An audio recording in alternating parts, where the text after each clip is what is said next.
and they followed him.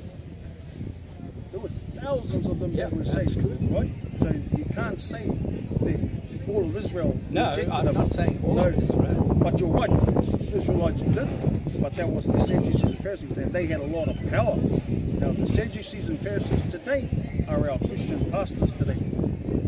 They don't want to lose their tithing, they don't want to lose their thing. For what we teach here is they don't like it, and they don't like what we teach because they think we're teaching lies, but we're not, we're teaching truth. It's the Christian church that's teaching lies, teaching that it doesn't matter what Christ looks like, teaching that anyone can be saved. And the Pharisees of those days are the ones that wanted Christ dead, not the Israelites, not the people. So I just wanted to correct you on that part there. I'm just going to drop this with you because my wife's friend's waiting. Okay. I'll drop this with you and we'll have to choose to disagree. We can agree to disagree. And agree to disagree. Yeah. And Well, the fact of the matter is, in what you're sharing means that I stand no chance of redemption and going to heaven. That's right. Unless you've got Israelite blood. So what hope are you giving anyone that is not Israel? Because how is anyone going to determine whether they're from Israel or not? Through the bloodline of your father. Yeah, through the bloodline of my father, it's going back to Germany. Right? And that is not going to bring me to any Jewish connections. No. Because I'm going. It'll take you back to Esau. Yeah. This guy here, Yeah, and Esau, and Esau was Jacob's brother. rejected. Well, he didn't want it. While he was in the womb, he was already rejected. Yeah. Well, if you see this, if you look at this here, this is Esau. Genesis chapter 25. Yeah, no, I know the scripture about that. 25. You know this part. We'll just read this part. Verse 25. What Bible? What translation? King James Version. King James. Yeah, cool. He was a black man, by the way. Look at Genesis chapter 25, verse 1, No, verse 25. verse 25. And the first came out red all over like an hairy garment. That was Esau. Yep. You came out red. In other words, he was a white baby. Yep. He wasn't a dark-skinned baby. Red. And they called his name Esau. There you go. So this is the biblical first recording of a white person in the Bible is Esau. Yep. And if you trace your whakapapa back, your genealogy through Germany, you probably end up at this guy here, the Edomites. Yeah. Right? Whereas us, we come off this guy, Jacob. And you see what chosen.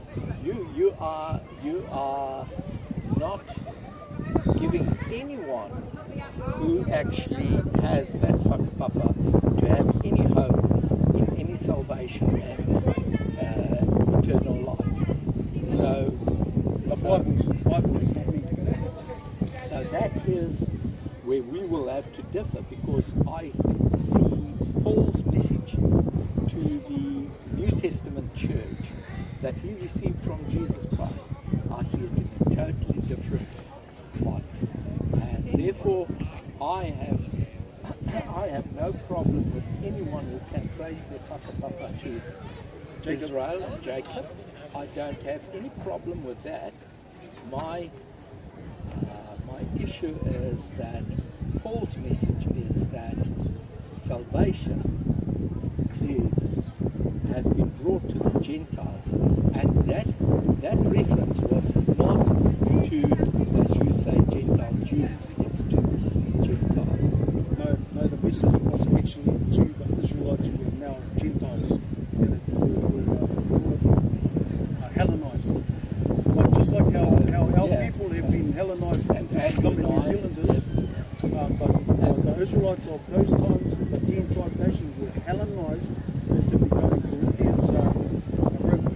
If we go back to Acts when they were speaking in tongues, because all the people from around the world came there and they heard the disciples speaking in their own languages, but those people that were there were Jews. It says in the scriptures that Jews came from around the world, but they were speaking different languages because they were Hellenized to their culture. They were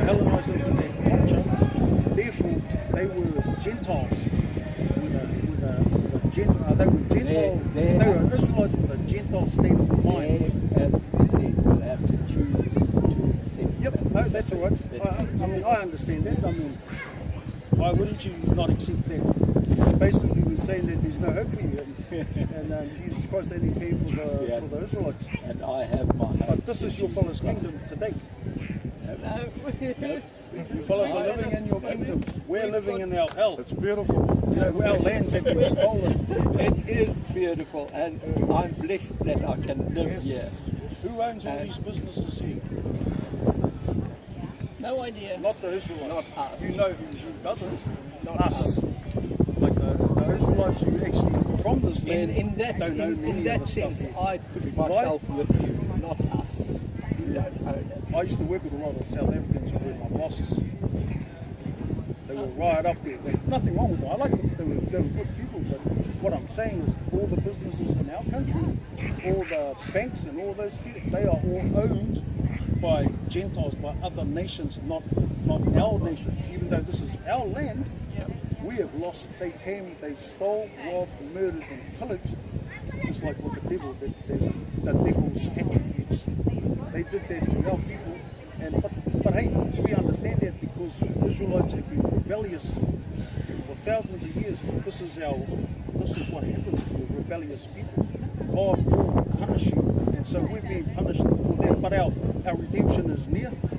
Passover is next week, not this weekend. Easter, you know, Easter's a pagan thing. We don't celebrate Easter. Don't So worry. the actual Passover is next week on the 20th. And guess what? On the 20th, there's an actual solar eclipse as well, just like the one when Jesus was killed. And then